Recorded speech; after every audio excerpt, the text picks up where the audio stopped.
గమనించండి. దేవునికి స్తోత్రం కాదు. ఎందుకంటే ఈజీ మనీకి అలవాటు పడిపోయిన మనుషులు ఎవరి మాట లెక్క చేయరు. చూసారా, ఈజీగా డబ్బు సంపాదించుకునేలాగా దాన్ని ఎలా ఖర్చు పెడతారు, దానికోసం ఎంతైనా తెగేస్తున్నారు. మరి ఇలాంటి పరిస్థితుల్లో వాళ్ళ ఫ్యూచర్ ఏంటి? ఫ్యూచర్ గురించి ఎవరు ఆలోచించట్లేదు. చూసారా, అయితే బబులోను గురించిన కొన్ని విషయాలు మనం చూసుకున్నాం. చూడండి, కొద్ది నిమిషాలు కొన్ని విషయాలు మనం చూద్దాం. 36వ అధ్యాయం 2వ దినవృత్తాంతముల గ్రంథం.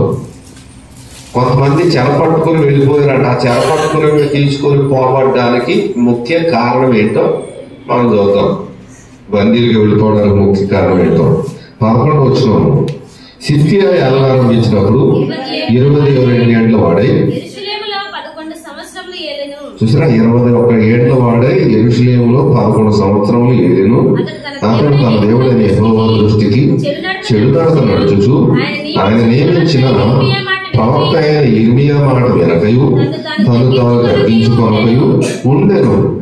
మరియు దేవుని నామమును బట్టి తన చేత ప్రమాణం చేయించిన నెబుకద్నెజరు రాజు మీద అతడు తిరుగుబాటు చేసెను.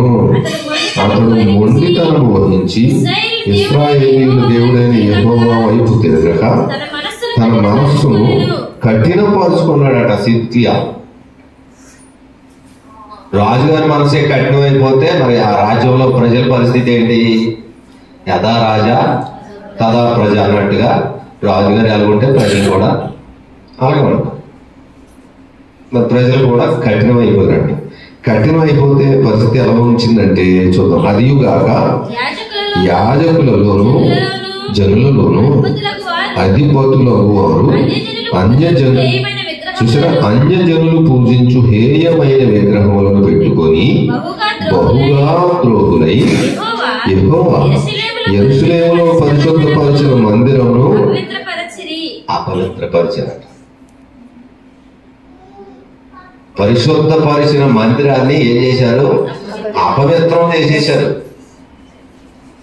దేవుని స్తోత్రం. హల్లెలూయా. అపవిత్రం ఎందుకు చేశారు అని అంటే వాళ్ళు మనుషుల దృష్టిలో పడడానికి చెడు కార్యాలు చేశారు. మనుషులుగా వాళ్ళకి మంచిదే, కానీ దేవుని దృష్టికి చెడు నడత నడిచిన కారణాన్ని బట్టి వాళ్ళకు బుద్ధి చెప్పాలనుకున్నాడు దేవుడు. మనలో ఎవరైనా అంతే. చెడు ఆలోచన, చెడు నడత నడిస్తే మనకు మంచిదే, కానీ దేవుని దృష్టికి చెడు నడత ఎవరో నడవకూడదు. మరి ఎలా తెలుస్తుంది అంటే దేవుని దృష్టికి చెడ్డేదో మంచిదో అని అంటే బైబిల్లో ఉన్నాయి. దేవుని దృష్టికి ఏది మంచిదో ఏది చెడ్డదో దాని ప్రకారం నడవడమే, సరి చేసుకోవడం. అంతేగాని మనుషులను బట్టి మన ఇష్టాలను బట్టి నడుచుకుంటే అది దేవుని దృష్టికి చెడ్డదైపోతుంది. కాబట్టి గమనించండి, అపవిత్రపరిచారు. వారి పితరుల దేవుడైన యెహోవా తన జనుల యందు తన నివాస స్థలముల యందును కటాక్షం గలవాడై వారి యొద్దకు, చూడండి, కటాక్షం గలవాడై అంటే కొంచెం జాలి చూపించి కరుణ చూపించి కొంతమంది ప్రవక్తలు పంపించాడట. వారి యొద్దకు తన దూతల ద్వారా వర్తమానం పంపుచూ వచ్చాను. వస్తే ఏమైంది? ఆయన పెందలకాడ లేచి పంపుచూ వచ్చినను వారు దేవుని దూతలను ఎగతాళి చేయొచ్చు. ఆలోచించండి, దేవుని దూతలను ఎగతాళి చేస్తున్నారంటే ఇప్పుడు చూడండి బయట సమాజం ఎలా ఉంది. దైవ సేవకుల్ని, విశ్వాసుల్ని హేళన చేస్తున్నారు, ఎగతాళి చేస్తున్నారు. సరే, ఎగతాళి హేళన చేస్తున్నారు. తాగి పాడైపోయే వాళ్ళు పట్టించుకోరు, కుటుంబాలను నాశనం చేసుకునే వాళ్ళు పట్టించుకోరు, జోదాలాడి నా కుటుంబాలు నాశనం అయిపోయినా పట్టించుకోరు. చూసారా, గంజాయి మత్తు పానీయాలకు అలవాటు పడి వాళ్ళను వాళ్ళు శిక్షించుకుని చనిపోయే పరిస్థితికి దిగజారిన పట్టించుకోరు. కానీ ఎవరు పట్టించుకుంటారు? దేవుని సేవకులు సువార్త ప్రకటించడానికి మీ చెడు కార్యాలు మానేయండి, మీ చెడు అలవాట్లు మానేయండి, మీ చెడ్డ కార్యాలు మానేయండి, చెడు తలంపులు మానండి, కుటుంబాలు బాగు చేసుకోండి, దేవునికి దగ్గర అవ్వండి, నిజ దేవుని తెలుసుకోండి అని అంటే ఎవడో కూడా వచ్చేస్తాడు. పర్మిషన్ ఉందా? ఇక్కడికి ఎవరు రమ్మన్నాడు? ఎవరు చెప్పాడు నీకు? ప్రతి ఒక్కడికి దీపం. అక్కడికి వాడు ఏదో సమాజాన్ని బాగు చేస్తున్నాడు అన్నట్టు బిల్డప్. తీరా చూస్తే వాళ్ళ వల్ల ఉపకారం ఏమీ లేదు. హేళనగా మాట్లాడటం, అవహేళన చేయడం, అవమానపరచడం, దూషించడం. చూసారు? అవసరమైతే హింసలకు కూడా తెగిస్తున్నారు. హింసించడానికి కూడా వెనకాడట్లేదు. సేమ్ ఆ కాలంలో కూడా అలాగే జరిగిందట. జరిగితే ఏమైంది చూద్దాం చూడండి. ఆయన ఎగతాళి చేసు ఆయన వాక్యములను తృణీకరించుచు ఆయన ప్రవక్తలను హింసిస్తూ రాగా నివారణ శక్యము కాకుండా యెహోవా కోపము ఆయన జనుల మీదకి వచ్చెను. ఆయన వారి మీదకి కల్దీయుల రాజును రప్పింపగా అతను వారికి పరిశుద్ధ స్థలముగానున్న మందిరంలోనే వారి యవ్వనులు ఖడ్గంతో సంహరించెను. అతడు యవ్వనుల యందైనను యువతుల యందైనను ముసలివారి యందైనను నెలసరి వెంట్రుకలు గల వారి యందైనను కనికరింపలేదు. దేవుడు వారినందరినీ అతని చేతికి అప్పగించెను. మరియు అటువంటి బబులోను రాజు పెద్దలనేమి పెద్దవైనా చిన్నయైనా దేవుని మందిరములో పరిశుద్ధ స్థలములో పరిశుద్ధ ఉపకరణములన్నిటినీ యెహోవా మందిరపు నిధులలోనివేమి రాజు నిధులలోనివేమి అధిపతుల నిధులలోనివేమి దొరికిన ద్రవ్యమంతయు బబులోనునకు తీసుకొని పోయెను. అదియుగాక కల్దీయులు దేవుని మందిరమును తగులుపెట్టి యెరూషలేము ప్రాకారమును పడగొట్టి దాని యొక్క నగరులన్నిటినీ కాల్చివేసి దానిలోని ప్రశస్తమైన వస్తువులన్నిటినీ బొత్తుగా పాడు చేసిరి. ఖడ్గము చేత హతులు కాకుండా తప్పించుకొని వారిని అతడు బబులోనునకు బందీలుగా తీసుకొని పోయెను. రాజ్యము పారసీకుల దగు వరకు వారు అక్కడనే ఉండి అతనికి అతని కుమారులకును దాసులైరి. ఇర్మియా ద్వారా పలుకబడిన యెహోవా మాట నెరవేరుటకై విశ్రాంతి దినములను దేశము అనుభవించు వరకు ఇది సంభవించెను. దేశం పాడుగా ఉన్న 70 సంవత్సరాల కాలము అది దాని విశ్రాంతి దినములను అనుభవించెను. దేవునికి స్తోత్రం. కలలు సంభవించెను. అర్థమైందండి? అంటే మనుషులు ఎలా ఉన్నారు అని అంటే దేవుని వాక్యాలను తృణీకరిస్తున్నారు, దేవుని మాటల్ని పెడచెవిని పెడుతున్నారు. ఆలోచించండి. ఇక్కడ మనలో చాలా మంది ఉంటారు. ఆదివారం చాలా మంది వస్తారు, మందిరం నిండా నిండిపోతారు. అందులో కేవలం 30% మందే వాక్యం వింటారు, మిగతా 70% మంది వాక్యం వినరు. వాళ్ళలో కొంతమంది ముచ్చట్లు పెట్టుకునేవాళ్ళు, కొంతమంది పిల్లల్ని చూసుకునేవాళ్ళు, పిల్లలతో పబ్బం గడిపేవాళ్ళు, కొంతమంది వాక్యం చెప్తున్న పాస్టర్ గారి మీదకి డైలాగులు వేసేవాళ్ళు కొంతమంది ఉంటున్నారు. ఎందుకు అని అంటే వాళ్ళకి నచ్చని వాక్యం వచ్చిందనుకోండి, ఏదైనా గద్దించే మాట వచ్చిందనుకోండి, పాస్టర్ గారి మీదకి ఇసిరేస్తారు డైలాగ్. వాళ్ళు ఎవరో నాకు తెలుసున్న మైండ్లో ఉన్నారు. దేవునికి స్తోత్రం. పనులు ఆ దేవునికి అప్పగించిన ఆయన చూసుకుంటాడు. గమనించండి. ఎప్పుడైతే మనం ఇలాగ ఉన్నామో దేవునికి కోపం వస్తుందట. దేవునికి ఏమొస్తుంది? కోపం వస్తుంది. కోపం వచ్చినప్పుడు ఆయన ఏ నిర్ణయం తీసుకుంటాడో అది ఆయన చిత్తం, మనకు తెలియదు. కానీ మనం మాత్రం చాలా జాగ్రత్తగా ఉండాలి. ఇలా తీసుకెళ్ళిపోయాడు బబులోను దేశానికి. చాలా మందిని చెరపట్టి తీసుకెళ్ళిపోయాడు. తీసుకువెళ్ళిపోతే జరిగింది ఏంటో చూద్దాం. దానియేలు గ్రంథం 1వ అధ్యాయము.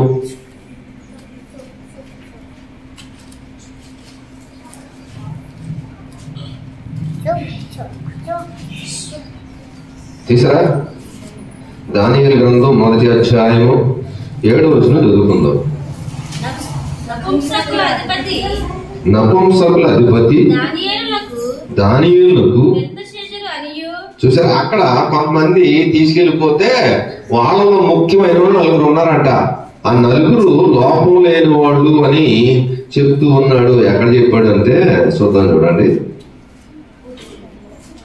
4వ వచనం 3, 4 కలిసి ఉన్నాయి. చూసారు, రాజు అష్కెనజు అను నపుంసకుల అధిపతిని పిలిపించి అతనికి ఇలాగా ఆజ్ఞాపించెను, ఇశ్రాయేలీయుల వంశములలో ముఖ్యులై లోపము లేని సౌందర్యమును సకల విద్యా ప్రవీణతయు జ్ఞానమును కలిగి తత్వజ్ఞానము తెలిసిన వారై రాజు నగరునందు నిలువదగిన కొందరు బాలులను రప్పించి కల్దీయుల విద్యను భాషను వారికి నేర్పుము. దేవుని స్తోత్రం. హల్లెలూయా. ఏమంటే ఇశ్రాయేల్ దేశం నుంచి వెళ్ళిపోయారు. యెరూషలేము నుంచి వెళ్ళిపోయారు. మరి వాళ్ళకి ట్రైనింగ్ ఏమంటున్నాడు? ఏంటా ట్రైనింగ్? మొట్టమొదటిది భాష నేర్పాలి. మనం ఏ దేశం వెళ్ళామో ఆ భాష నేర్చుకుంటే వాళ్ళతో మాట్లాడడానికి ఈజీ అవుతుంది. ఆ దేశస్తులు కూడా మనకు చెప్పడానికి ఈజీ అవుతుంది. ఫస్ట్ నేర్చుకునేది భాష. రెండోది విద్య. విద్య అంటే చదువు. అక్కడ ఎలా ఉండాలో, ఎలా నడుచుకోవాలో, ఎవరితో ఎలా మసులుకోవాలో అది విద్య నేర్చుకోవాలి. అలా నేర్చుకుంటే వాళ్ళకి కష్టం ఉండదు, వీళ్ళకి కష్టం ఉండదు. మూడోది ఏంటంటే ప్రావీణ్యం సంపాదించుకోవాలి. చూసారా, సకల విద్య ప్రావీణ్యం సంపాదించుకోవాలి. ఎవరు కావాలి? అందుకు ఎవరు కావాలి? లోపము లేని సౌందర్యం కలిగిన వాడు కావాలి. దేవుని స్తోత్రం. హల్లెలూయా. లోపం లేని సౌందర్యం అంటే అవయవాలు లోపం లేని వాళ్ళు కావాలి. అలా ఉన్న వాళ్ళని కొంతమందిని ఎంపిక చేశారట. ఎంపిక చేస్తే ఆ కొంతమందిలో ముఖ్యమైన వాళ్ళు 9 ఉన్నారు. ఆ 9 ఎవరు అంటే 7వ వచనంలో చెప్తున్నాడు. చూడండి, నపుంసకుల అధిపతి దానియేలుకు బెల్తెషాజరు అని పేరు పెట్టాడు.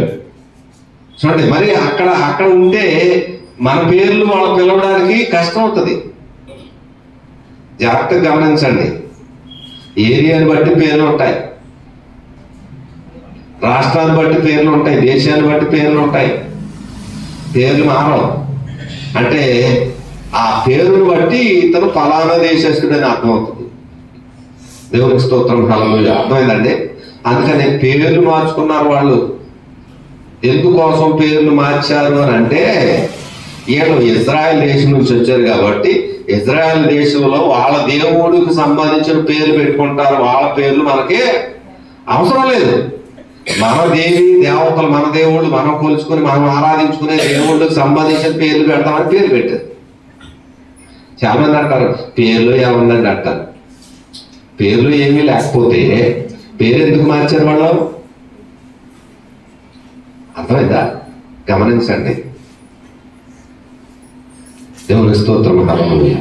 పేర్లు నీ జీవిత వ్యక్తిత్వాన్ని తెలియజేస్తాయి. నీ జీవిత గమ్యాన్ని తెలియజేస్తాయి. దాని చదవండి. హనన్యాకు షడ్రకనియు మిషాయేలునకు మేషకనియు అజర్యాకు అబేద్నెగో అనియు పేర్లు పెట్టెను. దేవుని స్తోత్రం. హల్లెలూయా. దానియేలు అనే పదానికి అర్థం ఏంటంటే దేవుడే న్యాయాధిపతి అని అర్థం. చూసారా, దేవుడే న్యాయాధిపతి, యెహోవా సంబంధించిన పేరు.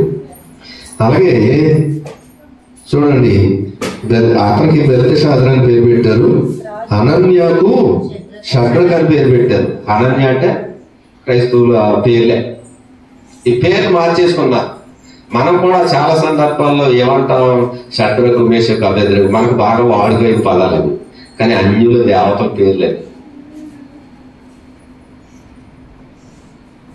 గమనించండి, అనన్య, మెషాయేలు, అజర్యా, ఇవి అసలు పేర్లు వాళ్ళే. ఇవి అసలు పేర్లు. ఈ పేర్లతో పిలవకుండా అన్యుల దేశంలో అన్యులు పెట్టిన పేర్లు పెళ్లి చేసుకుంటున్నాం. మనం కూడా ఏం చేస్తున్నాం, వాళ్ళు తీసుకున్నారు, ఎలా తీసుకున్నాం, నేను తీసుకోకపోతే బాగుంది, బాప్తిజం తీసేసుకుంటున్నాం, పేరు మార్చమంటున్నాం, పాస్టర్ గారు ఇబ్బంది పెట్టేస్తున్నాం, గొప్పలు పాస్టర్ గారు ఏదో పేరు పెట్టేస్తున్నారు. ఆ పెట్టిన పేరుతో పిలుచుకుంటున్నారు. ఎంతమంది పిలుచుకుంటున్నారు? మరి పిలవలేకపోయినప్పుడు నీకు పేరు మార్చడం ఎందుకు? ఆ మార్చిన పేరుని బట్టి బ్రతకనప్పుడు నీకు ఆ పేరు మార్చడం ఎందుకు? గమనించండి. సరే, వాక్యానికి వెళ్ళిపోదాం. ఏం చేశారంటే నలుగురికి పేర్లు మార్చేశారు. పేర్లు మార్చేస్తే రాజుగారు ఏం చేశాడంటే వాళ్ళకి భోజన పదార్థాలు పంపిస్తున్నాడట. భోజన పదార్థాలు పంపిస్తున్నారు. రాజుగారు తినే ఆహారం, రాజుగారు సేవించే పానీయాలు, డ్రింకులు, అటువంటివి పంపిస్తున్నారు. డ్రింకులు, జ్యూసులు అటువంటి. ఆ ఆహారం వీళ్ళకి వద్దనుకుంటున్నారు. ఎవరో వీళ్ళ నలుగురు, ముఖ్యమైన వాళ్ళు, వీళ్ళ నలుగురు వద్దనుకున్నారు. వద్దనుకుంటే నపుంసకుల అధిపతి ఉన్నాడు కదా, అతన్ని అడిగారు, అయ్యా ఈ ఆహారం మాకు వద్దయ్య దయచేసి అన్నారు. అతనికి వీళ్ళ మీద కటాక్షం కలిగేటట్లుగా దేవుడు మార్చాడు. మారిస్తే అప్పుడు అతను ఏమన్నాడంటే, అయ్యా రాజుగారు ఆజ్ఞాపించిన ఆజ్ఞను మేము ఎవ్వరూ తృణీకరించరాదు, ఇది రాజుగారు ఆర్డరు. మిగతా వాళ్ళకి అందరికీ ఆ రాజుగారు తినే ఆహారం పెట్టి మీకు మీరు కోరిన ఆహారం పెడితే, ఒకవేళ బలవంతులుగా ఉండి మీరు బలహీనలు అయిపోతే రాజుగారు నా మీద కోపడతాడు, మిమ్మల్ని శిక్షిస్తాడు అన్నాడు. చూసారు, ఆలోచించండి. గందరగోళ పరిస్థితి, అయోమయ పరిస్థితి. బందీలుగా వచ్చారు. తినే ఆహారం విషయంలో నియమం లేదంటున్నారు. ఎక్కడ వీళ్ళ దేశంలో ఉన్నప్పుడు నియమ నిబంధనలు పాటించారు. అక్కడికి వెళ్ళిపోయిన తర్వాత వీళ్ళ సమక్షంలో, వీళ్ళ అధీనంలో లేదు, కోల్పోయారు.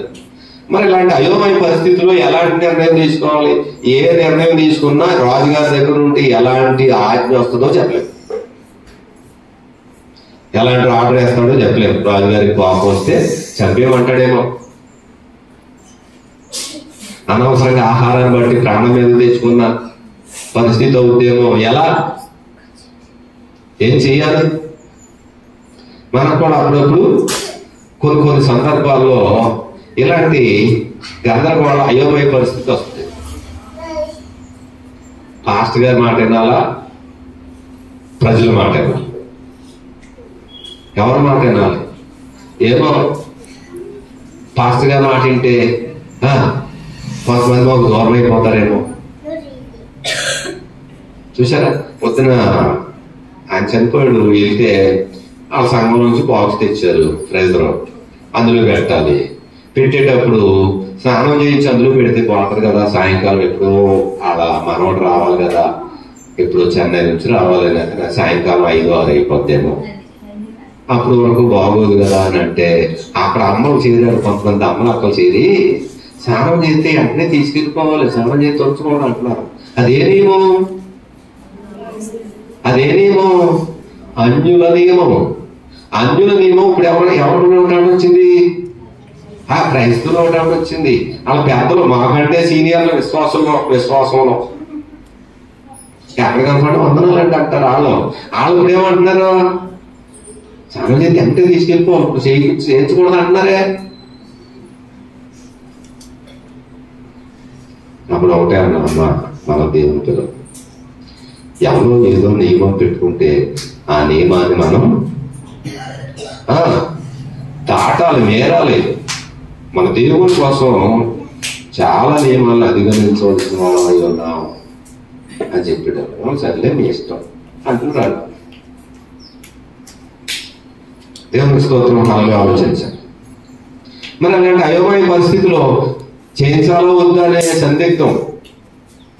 చూసారా, ఏదైనా కార్యం చేయాలంటే, ఇంట్లో ఏదైనా కార్యం చేయాలంటే, ఏదైనా ఫంక్షన్ చేయాలంటే ఎన్నో అనుమానాలు. ఏం చేయాలి, ఏం చేయకూడదు, ఏ నిర్ణయం వచ్చింది, ఏ నిర్ణయం చెడ్డది. ఒకవేళ పాస్ట్ గారు చెప్పిన నిర్ణయం తీసుకుంటే కీడు ఎటు నుంచి అన్న వస్తుందేమో, కీడు ఎలా మరి? అందరూ కీడు కీడు అంటున్నారు, ఆ కీడు ఎటు నుంచి వస్తుందేమో ఎలా మరి?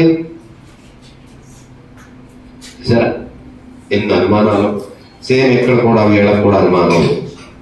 ఎలాంటి నిర్ణయం తీసుకుంటాడో రోజు వీళ్ళకు ఒక నిరీక్షణ ఉంది. ఏంటా నిరీక్షణ? మా కళ్ళ ముందే చాలా మంది చనిపోయారు, చంపేశారు వీళ్ళు.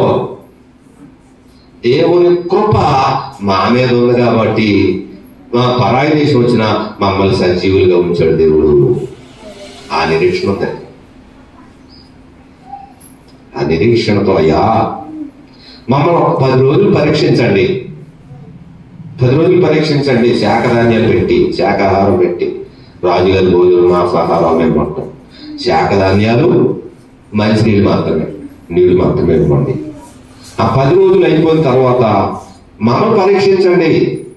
వాళ్ళకంటే మేము జ్ఞానం విషయంలో, ఆరోగ్య విషయంలో, దృఢత్వం విషయంలో ఏమాత్రం తక్కువ ఉన్నా మేము రాజీ పడిపోతాం అన్నారు. అంతే. ఆ 10 రోజులు అయిపోయిన తర్వాత పరిశీలన చేశారట. 10 రోజులు అయిపోయిన తర్వాత పరిశీలన చేశారు. పరిశీలన చేస్తే ఏమైంది? 18 వచ్చిన చదవండి. నెబుకద్నెజరు తన సముఖమునకు వారిని తేవాలనని ఆజ్ఞ ఇచ్చి నియమించిన దినములు పూర్తి కాగానే నపుంసకుల అధిపతి రాజు సముఖమున వారిని నిలువబెట్టెను. రాజు వారితో మాట్లాడగా వారందరిలో దానియేలు, హనన్య, మిషాయేలు, అజర్య వంటి వారెవరునూ కనబడలేదు గనుక వారే రాజు సముఖమున నిలిచిరి. రాజు వీరి యొక్క విచారణ చేయగా జ్ఞాన వివేకముల సంబంధమైన ప్రతి విషయంలో వీరు తన రాజ్యమంతటా నుండి శకునగాండ్రందరికంటే, గాడి విద్య గల వారందరికంటే 10 అంతలు శ్రేష్ఠులని తెలియబడిన దేవుని స్తోత్రం. హల్లెలూయా. ఏమంటే ఎవరందరికంటే? శకునగాండ్ర కంటే, గాడి విద్యగలిగిన వారికంటే. దేవుని చిత్తములో ఉన్న ఈ నలుగురు 10 రెట్లు శ్రేష్ఠులు అని తేలింది. దేవుని స్తోత్రం. హల్లెలూయా. ఆలోచించు. మనం ఏదైనా ఫంక్షన్ చేయాలంటే బొందేద్దామంటారు కదా, అప్పటికి ముహూర్తం పెట్టాలి. పిల్లలు ఉయ్యాలు వేయాలంటే ముహూర్తం పెట్టాలి. ఇంకా పిల్లలు పెద్ద మనిషి అయింది కూర్చోబెట్టాలంటే ముహూర్తం పెట్టాలి. ఎవరు పెట్టాలి? ఎవరో పెట్టాలి. ఆ ముహూర్తం టయానికి మాలాంటి దిక్కుమాలి పాస్టర్లు వచ్చి ప్రార్థన చేయాలా?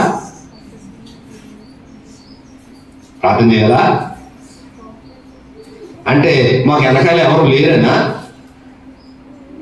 ఆదరించేవాళ్ళు, ఆదుకునేవాళ్ళు, గొప్పోళ్ళు లేరనా? మీరు ఎవడెవడనో సంప్రదించి మాకు ప్రార్థన చేయమని చెప్తున్నారు. అంటే మీ నమ్మకం ఎవరి మీద? ప్రార్థన మీద కాదు, పాస్టర్ గారి మీద కాదు, పాస్టర్ గారు ప్రార్థన చేసే దేవుని మీద కాదు. ఎవరి మీద నమ్మకం? ఆడెవరి మీద నమ్మకం. అందుకని ఆడ దగ్గరికి వెళ్ళి ముందు టైం పెట్టించుకొచ్చారు. ఆ టైం లోపు పాస్టర్ గారిని మెళ్ళం చేస్తారా? చెప్పండి. వంచేసేవాళ్ళు కూడా ఉన్నారు, వంగిపోయేవాళ్ళు కూడా ఉన్నారు.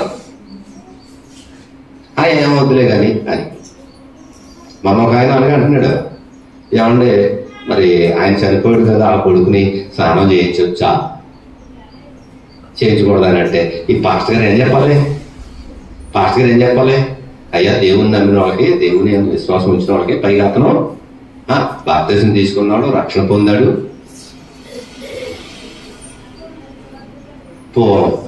పాలి అతని పేరు పౌలు రోజుగా మార్చుకున్నాడు, రక్షణ పొందాడు కాబట్టి మరి స్నానం అది చేయించకూడదు, మామూలుగా తీసుకెళ్ళిపోవాలని చెప్పాలి పాస్టర్ గారు.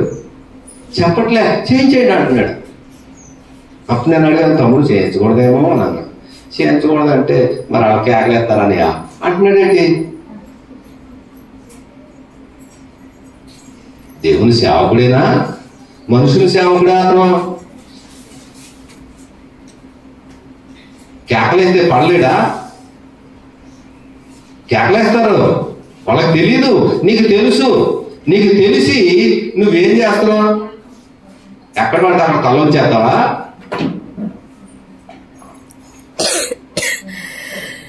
దేవుని సంక్రాంతి గంగిరిద్దే అండి సేవకుడు అంటే. ఎక్కడ పడితే అక్కడ మోకాళ్ళు వేసేస్తాకే.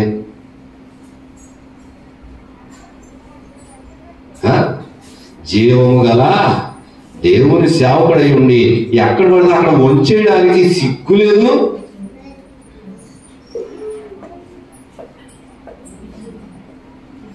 దేవునికి స్తోత్రం. హల్లెలూయా. ఎదరా ఎందుకు సిగ్గు లేదు అంటున్నాను, ముందు వస్తే మాటలు దానికి సంబంధించి గమనించండి. దేవునికి స్తోత్రం. హల్లెలూయా. సరే, ఇక్కడ శకునగాడు గాడి విద్యగలిగిన వాడు. ఇప్పుడు మనోళ్ళు కూడా ఎక్కడికి వెళ్ళిపోతున్నారు? మంచి రోజులు చెడ్డ రోజులు చూసేవాళ్ళ దగ్గరికి, వెంకటరామ క్యాలెండర్ల దగ్గరికి, ఇంకా పేరు బలాలు, నక్షత్ర బలాలు, జాతక బలాలు చూసేవాళ్ళ దగ్గరికి వెళ్ళిపోతున్నారు. ప్రార్థనకి వెళ్ళేవాళ్ళే. మరి వాళ్ళకి కరోనా లాంటి వైరస్ సోకిందేమో. మరి కరోనా కన్నా ప్రమాదం ఇది. ఎప్పటి నుంచి వస్తుంది? మనలోనే ఉంటుంది, మన చుట్టూ ఉంటుంది వైఫై లాగా.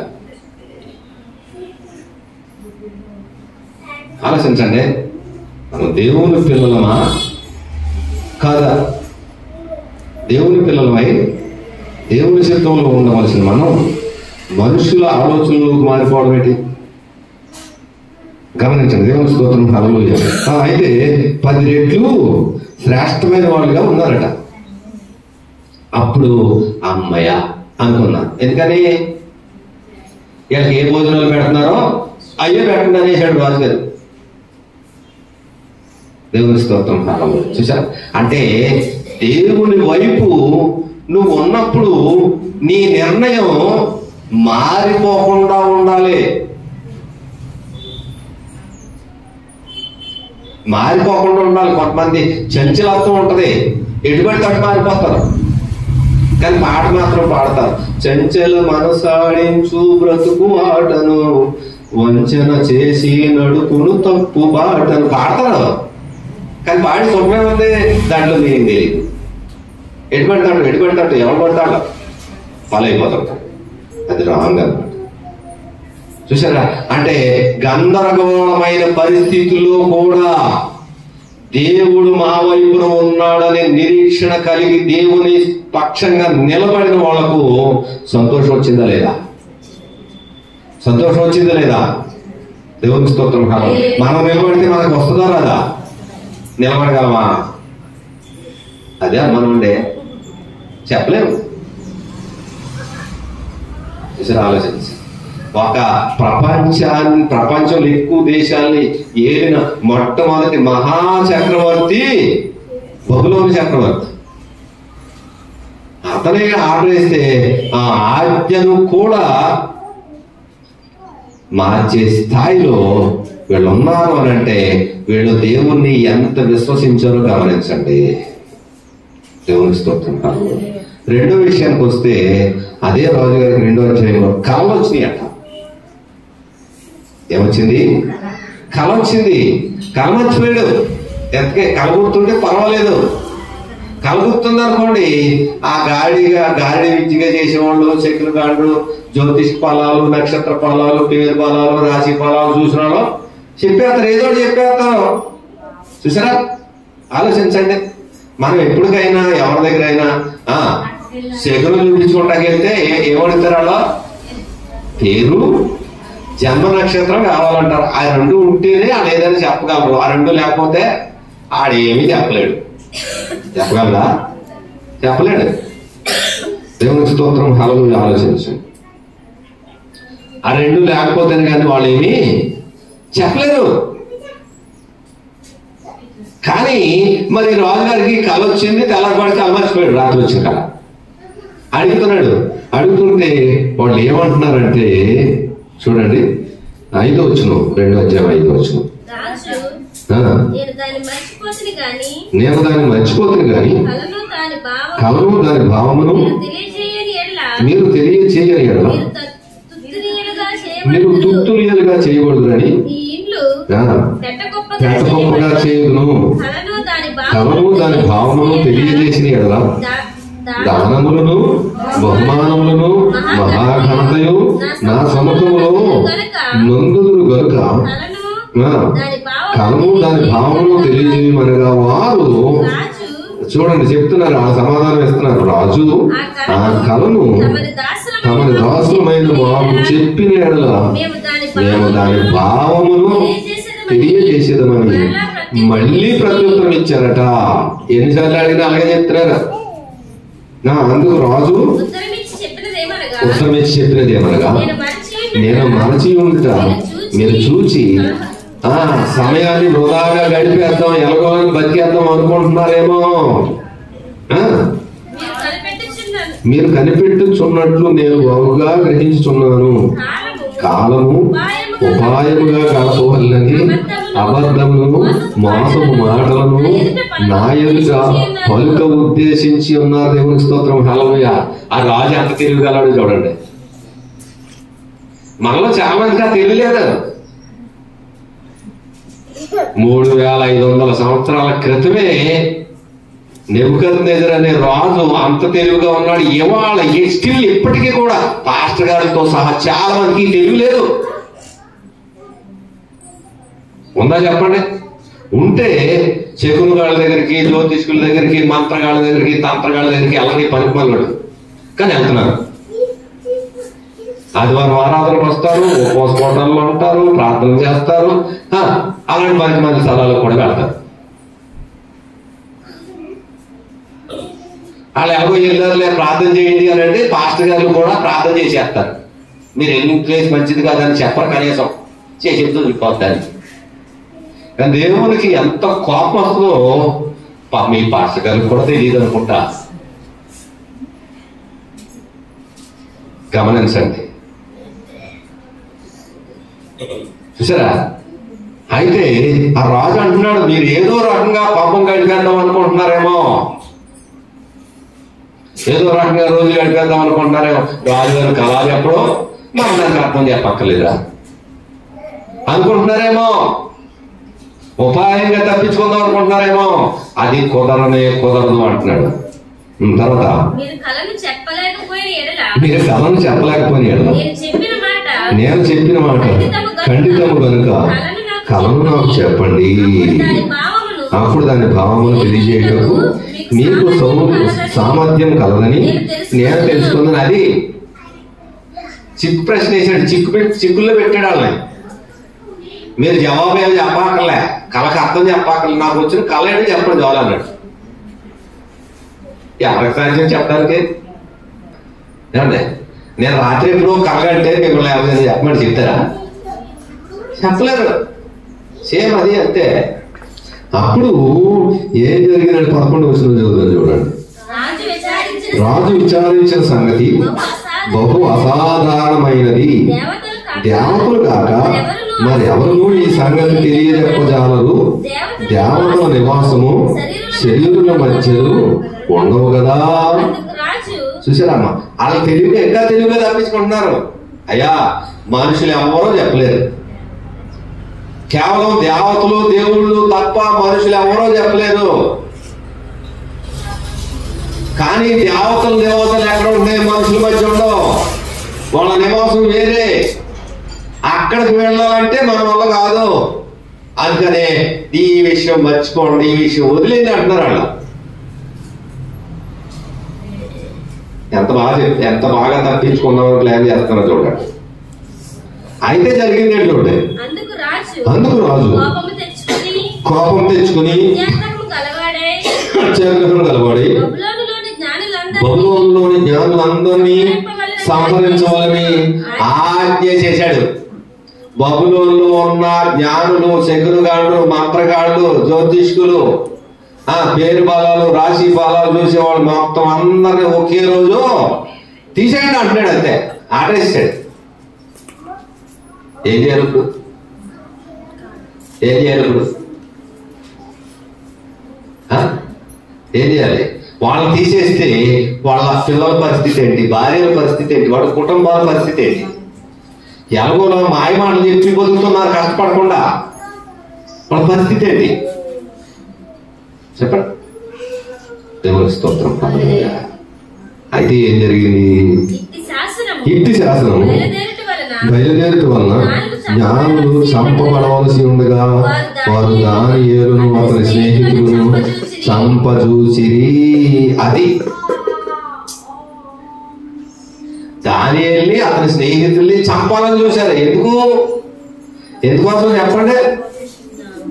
ఎక్కడో రాజుగారు ఏళ్ళని చంపాలని చూస్తే ఏళ్ళను చంపాలని చూడడం ఏంటి అని అంటే, ఒరే మీరు మామూలాగా ఉంటే ఇలాంటి పరిస్థితి వచ్చుండేది కాదు. మీరు స్పెషల్ గా ఉన్నారు, మీరు ప్రత్యేకంగా ఉన్నారు. మీరు ప్రత్యేకంగా ఉన్న కారణాన్ని బట్టి రాజుగారి మరణశాస్త్రం మా మీదకి వచ్చేసిందిరా బాబు అనుకుని ఈయన చంపే తుదిపోద్ది అనుకున్నాడు. ఈయన నలుగురు తీసేస్తే మనం వేరే పేర్లు ఉన్నాయో రాజుగారు చంపేస్తాడు. కానీ మన కక్ష తీరద్దే అని ప్లాన్ మీద ఉంటే అప్పుడు దానియేలుకి ఆ సంగతి తెలిసి దానియేలు అడిగాడట. చూడండి 16 ఆ సంగతి దానియేలు తెలియజెప్పాడు. అప్పుడు దానియేలు రాజు సన్నిధికి పోయి స్వప్న భావమును తెలియజెప్పుటకై తనకు సహాయము దయచేయమని రాజును బతిమాలెను. దేవుని స్తోత్రం. హల్లెలూయా.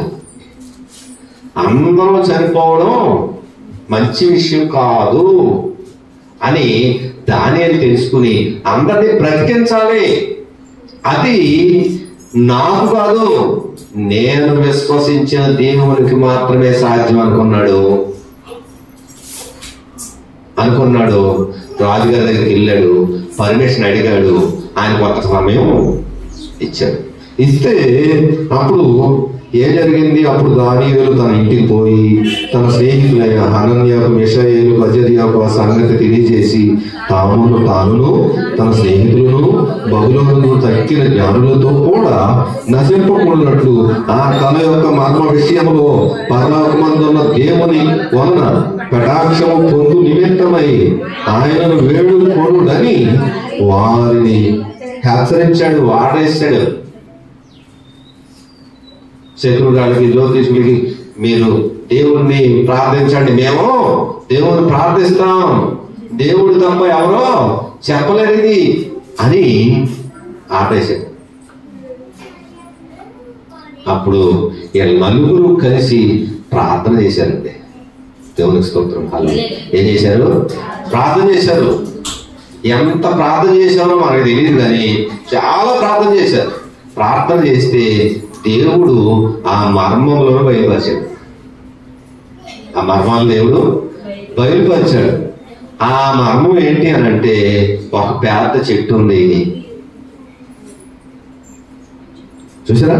ఒక పెద్ద చెట్టు ఉంది అని చెప్తూ ఆ విషయాలన్నీ చెప్పాడు. చూసారా? ఆ విషయాలన్నీ చెప్పినప్పుడు జరిగింది ఏంటో చూడండి. 25 కావున అర్యోకు రాజునకు భావం తెలియజెప్పగల ఒక మనుషుని చెరపట్టబడిన యూదుల్లో నేను కనుగొంటునని రాజు సముఖమున మనవి చేసి దానియేలు త్వరగా రాజు సన్నిధికి తీసుకుని రాగా రాజు నేను చూసిన కలను దాని భావమును తెలియజెప్పుడు నీకు శక్యమా అని బెల్తషాజరును అడుగగా దానియేలు రాజు సముఖములు ఏలోగా ప్రత్యుత్తరం ఇచ్చెను. ఎలా జవాబు చెప్పాడంట? రాజు అడిగిన ఈ మర్మము జ్ఞానులైనను, గారణ విద్య గలవారైనను, శకునగాండ్రైనను, జ్యోతిష్కులైనను తెలియజెప్పజాలరు. గమనించండి, జరిగిన సంగతి, జరగబోయే సంగతి ఏ మనుష్యుడికి తెలియదు. ఎవరు చెప్పలేరు అనేసాడు దానియేలు. మరి ఎవరు చెప్తారండి? ఎవరు చెప్తారు చెప్పండి? మనం ఏం చేస్తున్నాం? చీటికి వాడికి మంచిలో చూడండి అని ఎక్కడికో ఎత్తడం. దేవుడు ఏం చెప్పాడు? తాను సృష్టించిన సృష్టి యావత్తు మంచిదని చూశాడు, ప్రతిరోజు మంచిదని చూశాడు. మరి మనకి చెడ్డ ఎక్కడి నుంచి వచ్చింది?